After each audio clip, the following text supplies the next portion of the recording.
Coming up on this episode of the Elite Recruiter Podcast. So you were the global head of digital transformation and the president of Adecco X. How did that actually happen? How can a recruiter be better at the relational side of the house? Don't build it when you need it. Build it before. People build relationships when they need them, or they try to, and you can smell them a mile off. People send you a message when they want something, not to give you something. So every interaction, think about what are you giving people. Welcome to the Elite Recruiter Podcast with your host, Benjamin Mena, where we focus on what it takes to win in the recruiting game. We cover it all from sales, marketing, mindset, money, leadership, and placements. I'm excited about this episode of the Elite Recruiter Podcast. My guest climbed his way from a sales role to a Fortune 500 executive. On top of that, he led the digital transformation for one of the largest staffing companies in the world. And then later on, he decided to bet on himself and go all in on artificial intelligence and helping recruiters win. But man, I'm so excited to listen to this story. A story where you're climbing the ranks all the way up to an executive, having a global impact, and the different things that you can do in the recruiting space on top of what's happening in the future. So Marcus Sawyerr, welcome to the podcast.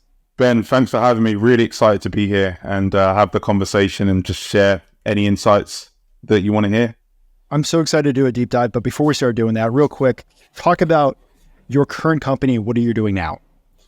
So my current organization is EQ App, which I'm founder and the CEO of. We focus on helping people who are specifically also in the recruiting space and also in sales roles leverage artificial intelligence to save time, as well as progress in their careers.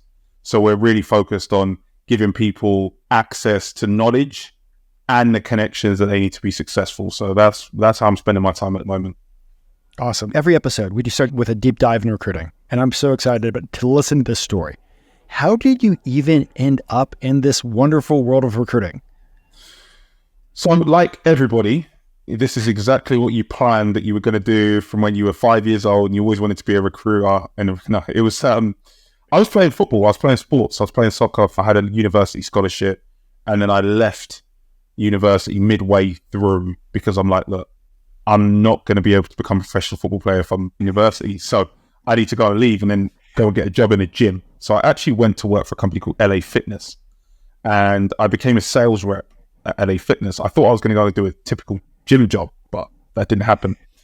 Anyway, so what I had to do was convince people in rainy London in an alleyway to come and join the gym when gyms were not trendy.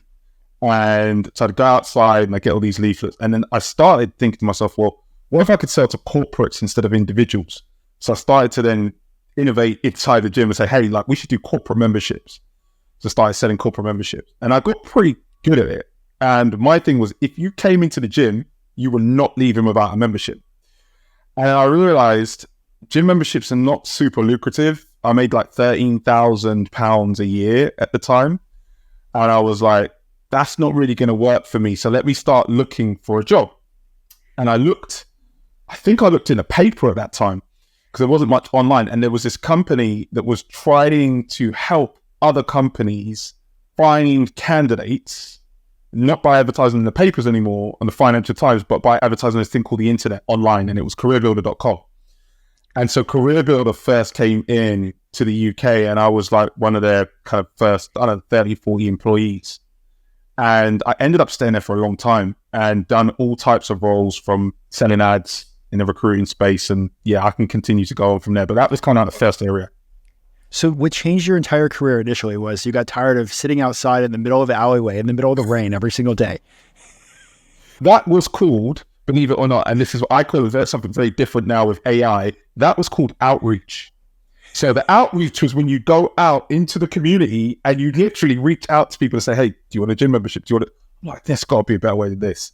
So my life has always been thinking about how you sell things, how you get access to information, and just do it in a much better way than it's been done historically.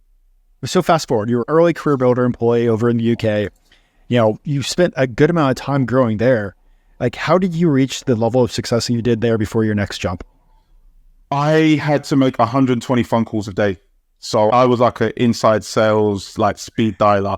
And then, funnily enough, a friend of my uncle's had got a new job at Barclays Bank, right? So there was this outside sales crew that could go out there and start to go and sell. I wasn't part of that, but I knew someone there at Barclays, and I said to my manager, look, I can take you to this meet, to meet Barclays in Canary Wharf, blah. And he was pretty excited about that. So I went outside and we went to this meeting, and it went pretty well, and we had a good conversation. And then they promote, and then I started getting promoted every year. I started inside sales, account exec, then I went to a senior account executive, to a major, to a national. I left, set up a business, set up a Vegas concierge business, went back to become a director, and then I was running the staff and the recruiting group. So I was always working with staff and recruiting companies, but we had a product called Source, Curate, and Screen, which was a recruiting product, basically. So I was always selling recruiting services as well. So that was how I got started. And then, like, what finally made you jump from there to your next opportunity? Well, I had left to set up my own business. I was very entrepreneurial. I had a leadership role finally at Career Builder after being there for 10 years. So it took me 10 years to get into a leadership position. And things were going pretty well. And I was selling to the largest staff and recruiting companies, building somewhat of a network there. And then one of them who I was trying to sell to was talking about the future of recruitment and the direction it's going. And because we were quite cutting edge with some of the stuff we were doing, it wasn't all kind of always buttoned up, but we were always trying new things. And one of the leaders had said, hey, why don't you come, like, I'll come and meet you at the office. And this was at the Adecco group at the time. I said, yeah, sure. Customer, of course, like, you want to come to meet me? Amazing. Anyway, we started talking, we got on. They said they got this thing called Adecco TV that they're doing around innovation. Would you be up for doing it? I was like, yeah, sure. So I flew out to Switzerland. I downloaded this kind of Adecco TV thing, and it went really well. But how I actually got that, I was with one of my leaders at Caribbean, and shout out to him. He's actually the Chief Revenue Officer for G2 now, and he was the Chief Revenue Officer for Upwork. And he'll remember this day. We went to this meeting, the group CEO of Adecco was speaking, and he came off stage, and I went up to him and said, hey, I've heard about what you've been doing in the industry and the business. Love to see if we can connect. And we got both invited to Switzerland. So I took my managers. So I was really taking my managers to new places. And my manager was like, how did you even do that? I was like, I just spoke to him. So that was kind of like, yeah, that was how it started. So you were able to get all these doors. And then you're like, hey, manager, come with me. Check this out. Like, close this deal for me or whatever. I'll tell you what, I went through a ton of different leaders and managers, but there was only one that I didn't really get on with. And I remember one of my, I think it was my sister or something, is like, you always do well with your managers. I just used to bring them into meetings and do stuff that I was doing, and we just became friends. And they would then help me. And then I would help them. And then, funnily enough, and I've not told this story, some of my managers started to work for me when I moved to Adecco. So I started hiring my old managers. Okay, so you were the global head of digital transformation and the president of Adecco X. How did that actually happen? Yeah, so it was part of that story of doing the Adecco Group TV. I came back into the UK and they called a meeting with me, one of the leaders, his name's Federico Vioni. Shout out to Federico. And we had a couple of conversations, and I was just talking about the future of recruiting. And I was saying, I don't think it's a revolution. I think it's an evolution. And he was like, I just stuck with him. So we started talking about, what does that mean? And I said, well, this is how it's going to evolve. And I just had this idea on like how recruiting was going to move ahead. So he's like, we're hiring for this role, our global head of digital. I was like, okay, cool. I'll let you know if I know anyone. He's like, no. I think you could do it. I was like, me? I was literally, we were in this Italian restaurant. I was like, okay. And I was a director at this point. So I was doing, okay, but it's a big jump up. I said, okay, I'll go through the process. Anyway, I went through 6 months worth of interviews. I met with 9 people.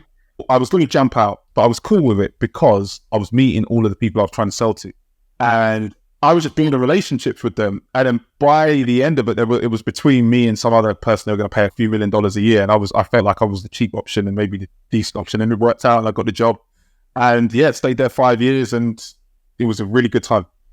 So I got a few questions on this, just, because one of the things that I love about the recruiting industry, many of us, just happen to fall into the space, but there's so many different avenues of a career path that you can actually take. Like, is there something that you feel that really sets you apart to get into those open doors that created this opportunity for yourself? Yeah, I think one of the key things is constantly building relationships. and doing stuff with and for people and not expecting things in return. Like that's just, I got mocked for doing that once because one of my friends, and I work with him now, I invited him to one of my football games and he ended up playing and I ended up getting on the bench. I remember somebody said, how can you invite someone to your team and then you're on the bench? I don't care. I thought like, if they're going to play him, play him. It was only for one game, right? But I was still, if someone's got an opportunity and they're better than me at something, put them in that position. Because if they then do well, then we're both doing well. So my thinking was never it was never transactional. I always used to meet a lot of the people that, and I still do this to this day, a lot of the best deals I ever got were from people that didn't have a job at the time. So they were looking for their next senior level role. And I'd just spend time with them, talk to them, see if I could help them, see if I could get them connected. And then they would call me and say, hey, like, I'm now in this role. I'm thinking about the solution. How do I get connected? So it's never transactional. And I think that has helped me over a long period of time reflecting on it now. Was that the culture that was around you? Or was the culture more cutthroat, more like, need to take advantage of this situation, and you just said, fuck it, I'm doing my own path?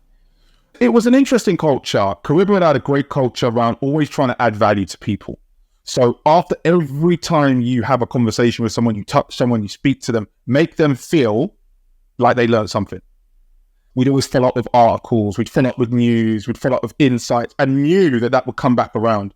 And our leaders were really good at that. And that actually just built genuine relationships, because at that time, I didn't have much to talk about. I didn't have a house, didn't have kids, I wasn't doing all the fancy stuff that other people. I was like 23 years old when I was first there. So you don't have much to talk about. You go out a lot and party and do that stuff. That was fine. But there was just like a limit to it. So what you could be better than most people at is learning. So I'd always take it upon myself to learn. I'd be reading books constantly, trying to upskill, and then always inform people on what's going on. And just send them an update. Hey, look, I just learned this. What do you think of that? And people really thought it was weird. Like, there's this guy that's sending me these updates. But I just thought like, I would like to have stuff like that. So maybe there's a way that you would want to also get that information. So constantly learning and building relationships. Those are my two things. Okay, so you're now the global head of Adecco X. You're sitting there looking at the future of recruiting. You're sitting there looking at, like, Adecco's what? Billions per year? $24 billion company. The $24 billion. Yeah. Yeah. You don't even want to know what my first day was. $24 billion. Yeah, go ahead. Please tell me you didn't accidentally delete something your first day, right? No. My first day started, I can say this because I'm like independent. My first day started before it should have started. I was working for them, just doing stuff like kind of get acclimated. So my first day, I just hit the ground running. And my first day, funny enough, it was their Swiss-based, headquartered in Switzerland. My first day is actually in the place that I live now in San Francisco. That was my first ever day after they flew me out to San Francisco and rolled out literally the red carpet. So Adecco does $24 billion a year. They're on the forefront. They're watching everything. They just hired you to help lead this digital transformation. How did you hit the ground running, and how did you start implementing ideas for a behemoth of a company? I did a couple of things straight away. I knew we were getting a lot of inbound. So I knew it wasn't about my ideas. I knew it was about crowdsourcing the ideas collectively. We had 30,000 employees, all smart, all understood something. So I would invite them to all speak to them. And then I would crowdsource them and then highlight them. So if somebody bought something, I'd crowdsource, highlight them, say, like, this was the person that done it. And it starts to happen as you get these nodes. So I say you have to collect the dots before you can connect the dots. So I was collecting all this information, and then that compounded my learning. So it's always about learning for me. And another thing I've done, I invented the first, not invented, that's a strong word, but I leveraged the first, and they can ask the Adecco Group X team, first ever AI chatbot on our website to companies to apply to our startup programs.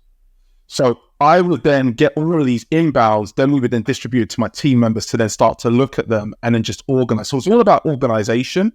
And then once you saw enough, you then have pattern recognition. So it's about crowdsourcing the information and being able to jump from one node to another and kind of figure out where you need to plug things into the business. What's one of the things that you're most proud of that you led there as that leader? There was a lot. One of the things I created was called the DVC, which ended up being a digital venture committee. And I got the group CEO, the CTO, the chief of sales, and all that group. And they created this committee, and I was kind of organizing and leading that committee and getting deals done. So I remember that we vetted 1,600 companies and we ended up invested in 10 companies at that particular point in time.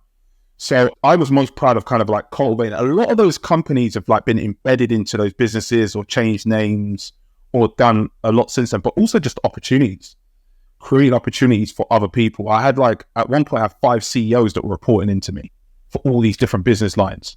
Now they've all gone on to do great things as well. One's got a sneaker company, another one's in Austin doing something else, right? That was just like a ton of wealth of experience. Good friend of mine who I hired him because he came inbound to me from LinkedIn. Really good friend of mine. He's got a great background check company out in APAC. He was one of my first hires out in APAC. We've become good friends and he's built a business. So it's that network and connections. When you were sitting in that chair, working with 30,000 employees across the board, looking at the future of recruiting, at that point in time, did you see where AI was going to make an impact? At that time, I saw a couple of platforms that I was like, whoa, this is crazy. And the other thing that I understood before I went to Adecco that not many people, I would say, clearly understood. Shout out to Jakob and Text Kernel. And we're doing a talk soon around this. One of my friends is the founder of Text Kernel because we bought that company at Caribbean. It wasn't a friend at the time, but he was a CEO. So I spent a lot of time in Amsterdam, and that was one real pivotal moment. I spent a lot of time in the R&D team on AI at that time, way before I went to Adecco. So I saw what they were doing around natural language processing, matching, and I was then responsible for selling it. So I sold it to some of the larger staff in the recruiting firms. So I understood how that worked. So I was like, this thing is going to transform the way that the recruiting is done, but it was always used behind the scenes. They would sell their product and technology behind the scenes and not at the forefront, like you see a ChatGPT kind of out there where everyone can use it. I was like, this thing is super powerful. So I understood that before I went to Adecco. Not many people in the leadership team got that right away, but they did fast. And I think that was super helpful talking about it. And it wasn't that we weren't innovating in that area. It's just that the business was so big, doing so many different things. It's like, where do you fit it in and where do you... And then I started to see these tools pop up. Well, let's fast forward. I guess at Adecco, it sounds like the career was going great. Like you could have stayed there for another decade. You could have had like impact, especially like what we're doing now. Like, why did you make the jump into your own company? When I was 15 years old, we have something called a Record of Achievement, NRA, National Record of Achievement, and you write in what you're going to do. I said 2 things. I'm going to be a professional footballer. I'm going to run my own company. I didn't make it as a professional footballer in the leagues for a long period of time. I made it, played a little bit, done okay. But I knew I was always going to run my own business. And it was a question of when and how. So as soon as I moved to the US to set up one of our businesses, I was leading a freelance platform called Yos, the CEO. In the back of my mind, I was like, this is a time to do something. I didn't know that it was going to evolve into the AI, but I always had that entrepreneurial piece to me. I left Caribbean, as I said, and set up a business as well. And I just thought, if I don't do that, it's a waste. It's a waste of what I want to do, how I can maybe impact the world at scale. And I'm also not kind of really focusing on my creative appetite to generate new things and help people become successful. So like you made the jump. We just talked about how you made the jump. And I want to talk about the evolution of that jump. Because a lot of times, like, it's like heads down. This is the business plan that I have. I'm going to go like hammer it down and make it work. But your business evolved through time. Yeah. We went through evolution and changes. Can you start talking about how you started making those moves and the decisions that you made to make those moves? So I started my business on one piece of paper, and I still do this, and I still tell anybody who wants to listen. It's called the 10 Ps. At Adecco, we had the 4 Ps, and it's about purpose, it's about people, it's about product, and about process. I added things like prospects, partners, positioning, and there's a few I've got, so performance and also profit, which is a key area, right? And I'm like, if you can put that on one page and you can articulate it to someone, there's a good chance that you can get some feedback. So I drew these 3 circles. I always have these mental models of ways that I do things. These 3 circles. What do I think I'm pretty good at? Where is the market going? And what am I passionate about? And I'm passionate about inclusion. I think that the market was moving to more community-based markets, right? Not just general social media. There was a huge opportunity to give people more access to opportunity through inclusion. So that was how EQ was born. And EQ was, it actually started out as me just putting out I was consulting for a venture capital firm at the time, actually. And I was helping them with their D&I programming for a lot of their portfolios. I was getting feedback on terms of what the challenges were. And it was, I can't find the right talent. I don't know how to find the right. Let's just remove that barrier for them. And my approach was start community first. Goes back to building relationships. So I built a community, wasn't too sure whether they're going to be candidates or clients, but I mixed them. And we have a community, EQ community, which we done events, we hosted webinars, live stuff during COVID, and that really started to obviously work out because people were getting connected. And then some of those folks became clients, some of them became candidates. And it was all around mid to level professionals in tech. Okay, so I'm taking some notes as I try to figure out what to do with this podcast, so that's a whole other story. But okay, so you took the approach of almost like a staffing company. You built a community first where you got your clients and your candidates through a community that you built. Yep. Everything through referral.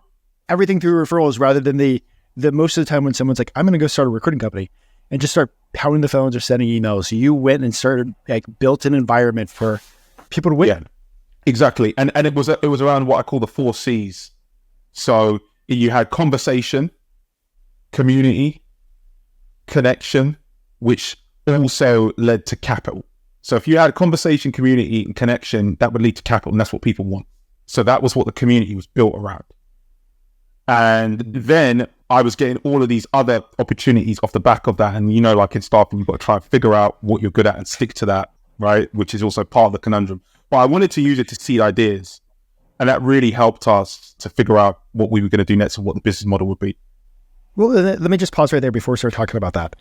One of the problems in the recruiting industry that I think a lot of people have is there's 1,000 things to do. There are 1,000 different possibilities that you could do. How did you, especially with your background, you probably got so much inbound opportunities. How did you properly say no to focus on the right thing? At the start, we didn't necessarily say no to everything. We'd explore it.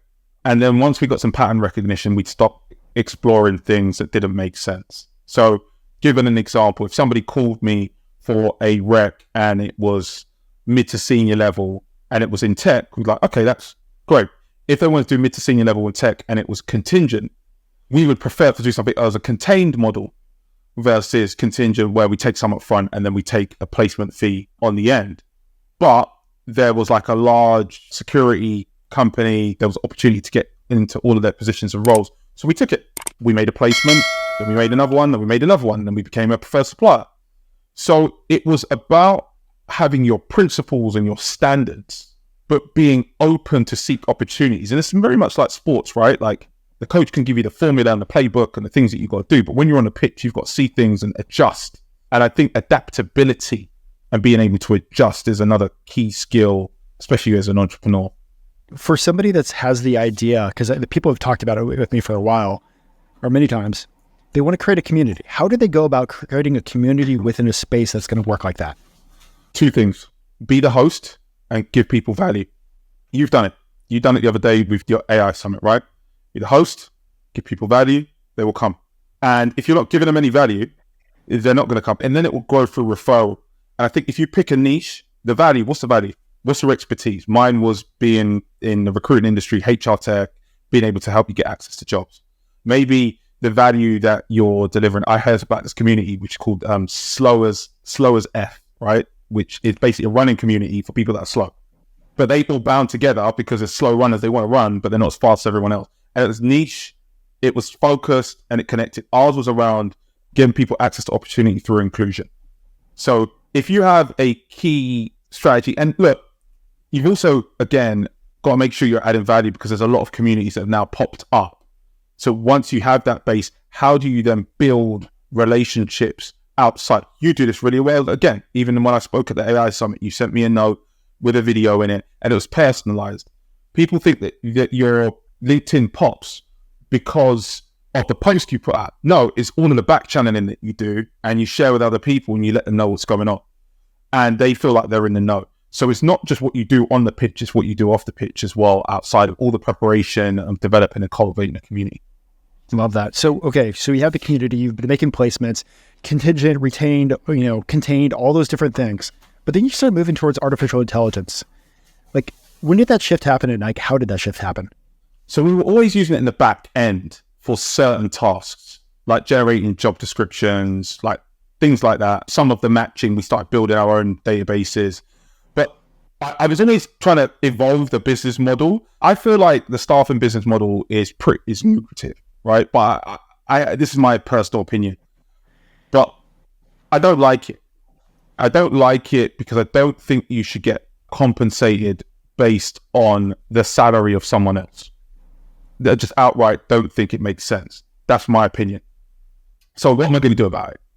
I think that people that think that that makes sense, I should enable them and empower them because that makes sense for them and they know how to do it. I don't like because we're a small team. So I wanted to empower staffing firms to become successful by using the technology. So staffing firms started to become partners with us because they wanted more inclusive talent. So I had to switch up the model.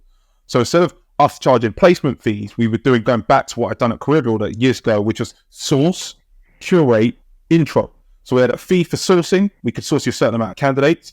These were like warm leads, and we charged a fee. Curation was another level, and then intro, we charged a fee per intro, and then you could go and make your placement fee. So I needed to operationalize that in a way by leveraging AI because we're a very small team. And so we started to use AI to do some of the administration work. That's how it started. And then as we started using more and more, we started to expose that to our clients. And that's where the Buddy app came from? Yeah, exactly. Because we were using it internally and we said, okay, well, if we can use it internally, should we give this a start? This is how we're doing the sourcing. Here's the source. You do the sourcing with the source. Right? So we give them the source. Oh, and so now I can do more scale and I can sell licenses, subscriptions, and agreements. But those are really good in their niche, really good in their discipline, and have the relationships and connections, because those are two things I believe in, can go out and become successful. We can empower and enable them. So that was really the evolution. It became a tool for us internally, which we exposed externally. And we're going to jump into some AI conversations now. So, there's a lot of talk of AI. There's like a lot of, AI is going to do this, AI is going to do this, AI is going to blah, blah, blah, blah, blah. But reality right now and over the next 6 months, how can a recruiter use AI to make more money? And how can they use it for business development? There's a couple of things you have to do first. You must audit yourself and understand what you are doing already. Okay? So just be very clear on what you're doing. Check your calendar, what you do, and then figure out what are the key areas that you know you need to spend time in. And typically, if you're a 360 in the UK, you're going to be spending time with clients and candidates. If you're a 180 in the US, you're going to be spending time with candidates in a particular niche. You want to be spending as much time as possible speaking to high quality candidates. Now, everything else, find an AI for it. You should be using AI for everything. Everything that is not core to your job or core to how you add value, see if there's an AI for it. And you might find there's 10 things, and out of those 10 things, there are maybe 5 that are pretty decent, but there are 2 that are killer. And then you have your own personal AI strategy. Don't wait for the company to give you a strategy. Come up with your own AI strategy on how you're going to use. Don't just use ChatGPT. Obviously, you should use EQ Buddy and you should use some of the new tools that we add because we can help you and we understand it. But you should use tools that are going to really help you save time and cut that time, whether it's sourcing, writing job descriptions, intake calls, interview questions, screening. You're opening a new desk in a new market. You don't understand that market yet and you want to then build that up. So you need to get critical mass. All of these things, you can leverage AI and then make it habit, make it routine, and you will see how much time this saves you. There's going to be $1 billion company with less than 5 people. There's going to be $1 billion company with 2 people. There's going to be $1 billion company with 1 person and AI. See, what are you waiting for? Like, genuinely. How big do you think somebody can build a staffing company with a small amount of people, but with AI? I think it goes back again to what are those people doing in the staffing firm? Okay. If you've got a bunch of amazing sellers that have relationships, meet with people, understand the customer, that's not going to change anytime soon. Right. But then how many balls are you dropping? How much more could you sell to that particular customer? Not necessarily in their department, but across departments. How many referrals are you generating? If you've got a small kind of network of folks, you've got to figure out like what you want to do. Do you want to be service orientated or do you want to be product orientated? We're product orientated. So you could be a staffing company that is technology enabled.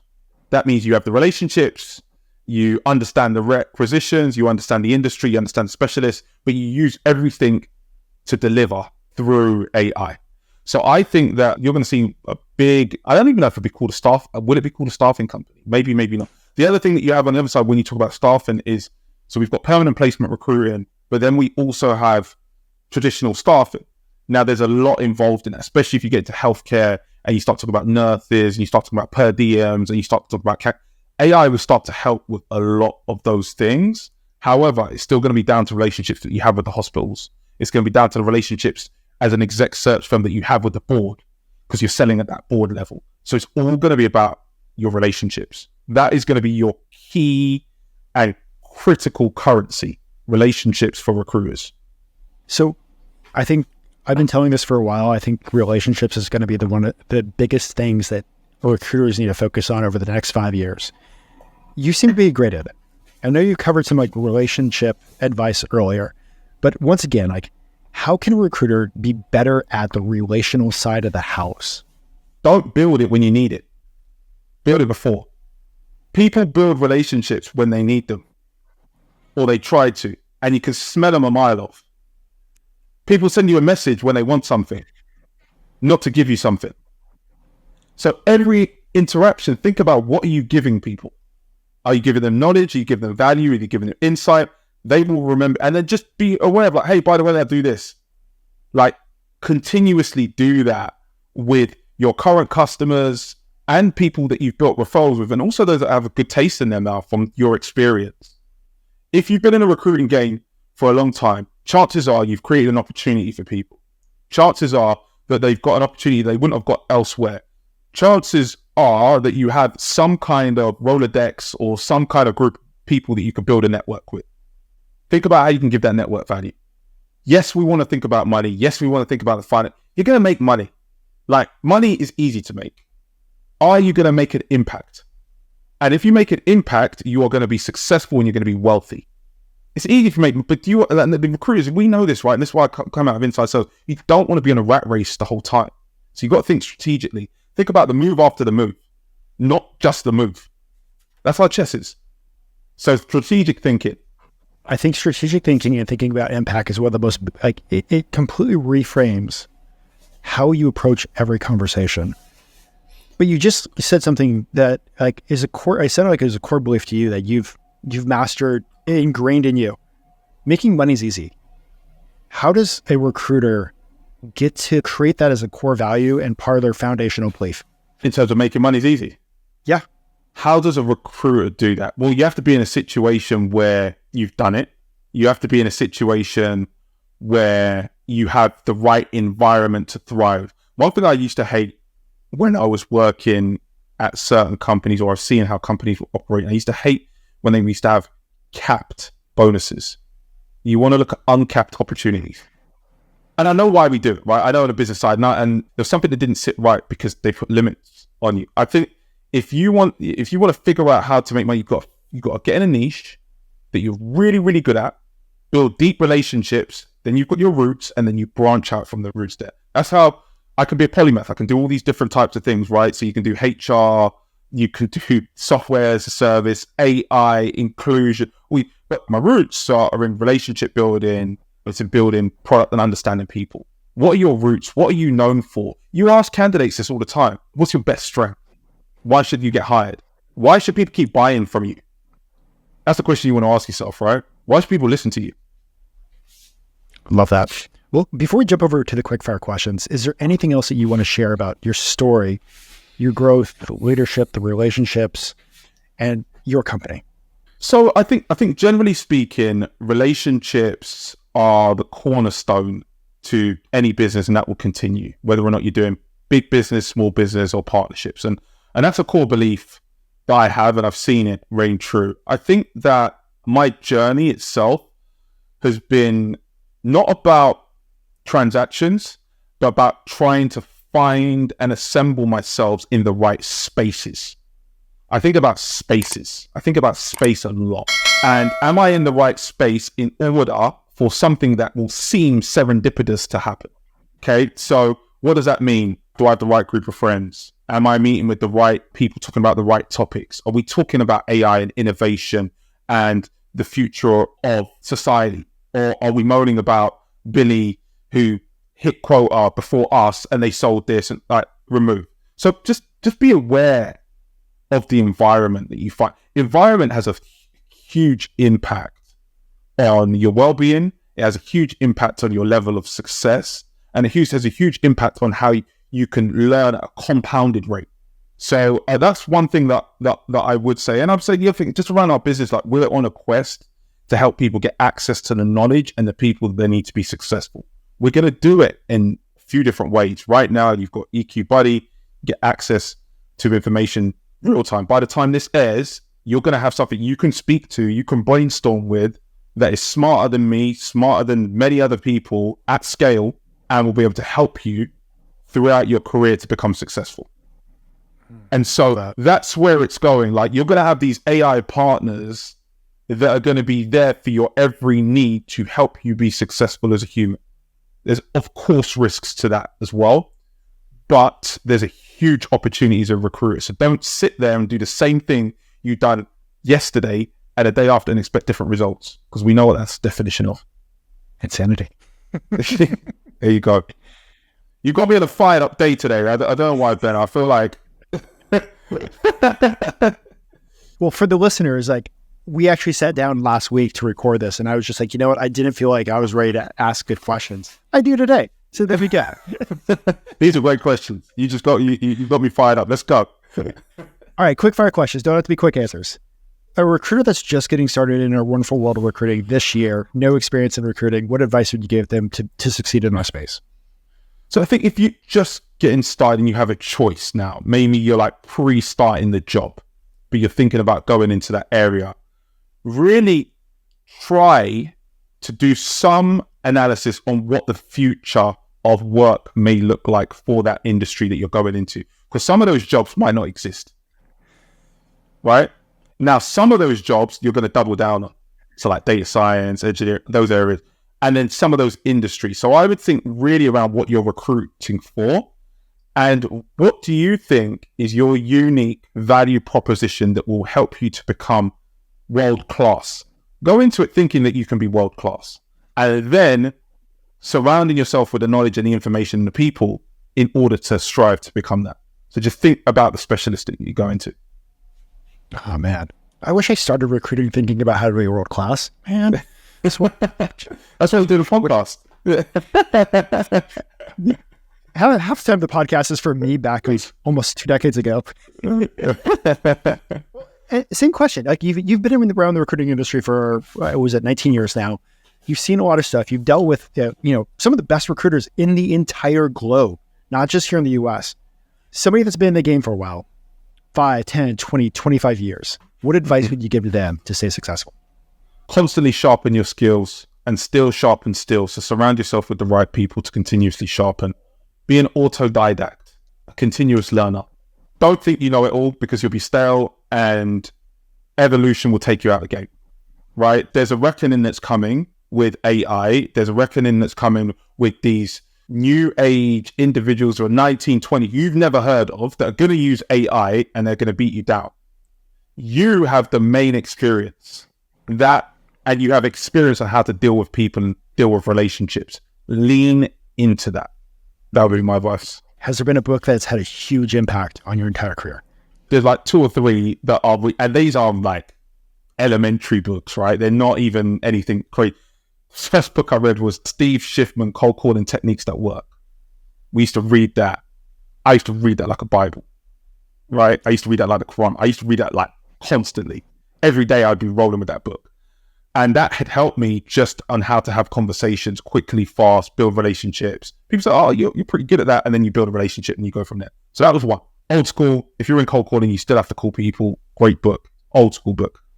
The other one as well, again, it's one of these books that it's not like, and then I'll go to another phase, right?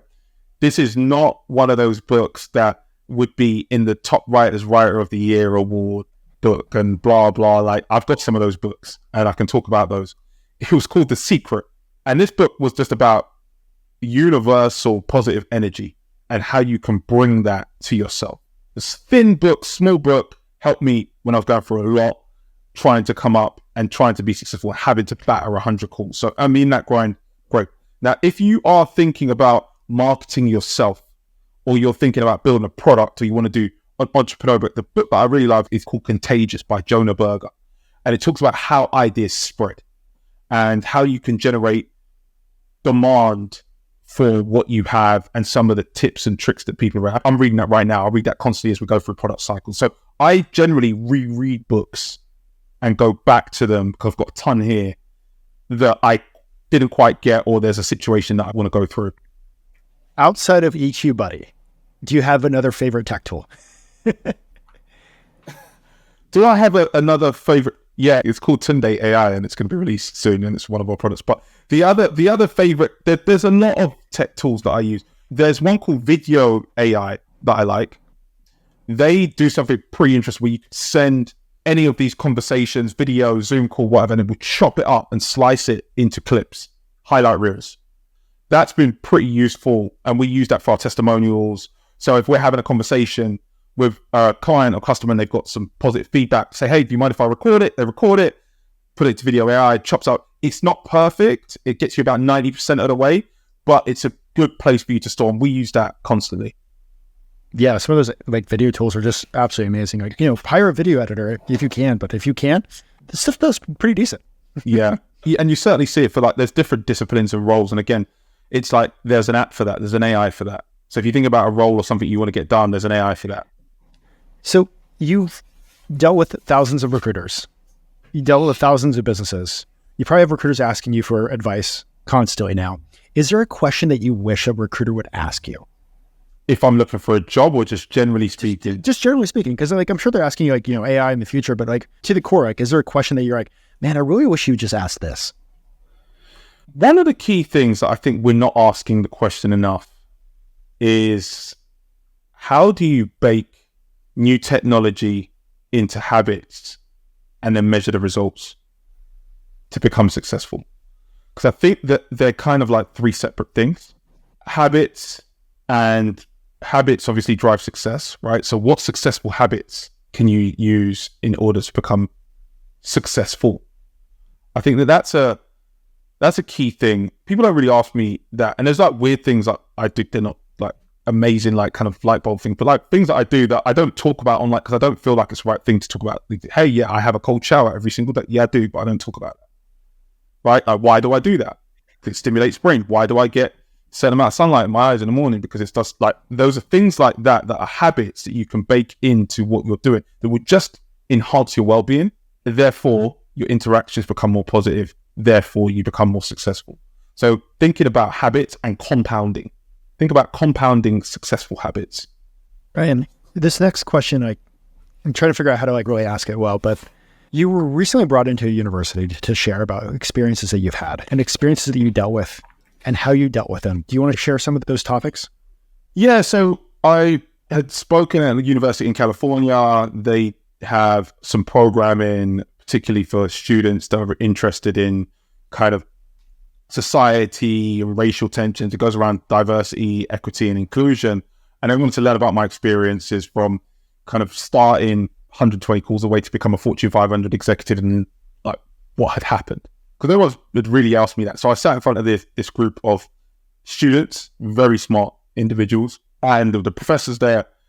And I just talked about some of the things people have said to me, directly, indirectly, some things I've heard, and then also just how I dealt with it.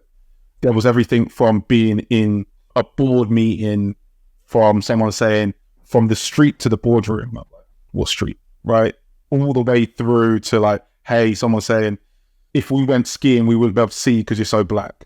All the way, and this is at work, by the way. All the way through to coming off of stage and somebody making a snarky comment about saying, oh, was that an Eddie Murphy skit or something like that? Just after I've done kind of a presentation. So I've had a lot of these things that have come up. The first time it happened to me was when I was probably 7 or 8 years old. I was walking along this country road in England. I'd come outside of London for the first time, pretty much. I was with my mom and dad, and there's this dog owner, and he's walking along. I looked at dogs like, oh my God, that's the same dog that I've got. It was a Staffordshire Bull Terrier. I was looking at the dog. I was looking at the dog. And he just kept saying, you effing N, you effing N, you effing N. I was like, what? I'd never even heard that because I was in London. London's very cosmopolitan. I remember telling my dad, and my dad is an Olympic champion. He's the European champion for Taekwondo. He's 10 years.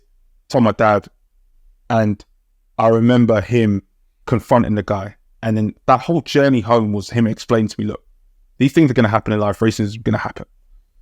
And I was like, what? This is what life's about? Like, oh my God. I was like so scared. I was like, every time I'm going out, this is what I'm going to have to deal with. And he's like, but it's just how you deal with it. So there was times and environments where I'll be aware of it. And I have this memory, I have this black book. I put things in the black book. There are people that I know that have said stuff and done stuff. They don't know that I know. But I'm aware of it. Like highly aware. And then it's how you deal with it. I always try and play on the bigger field and think strategically on like, and not be reactive. And what can I do? And that was one of the big parts around inclusion. How can I help people get access to more opportunities from different backgrounds who just want to be treated fairly? So that's happened. Don't really talk about it, sing about it so much. We try and keep it moving and also help the next generation of people that are coming through.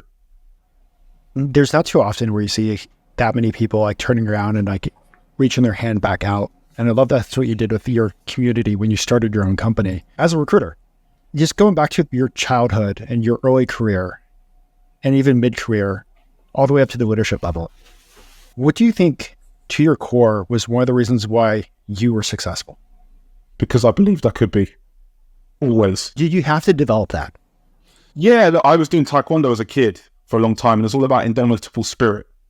So that inside of you, that you believe that you can do, and then you take the action and actually go and do it. And that's why I think that book, That Secret, had resonated with me.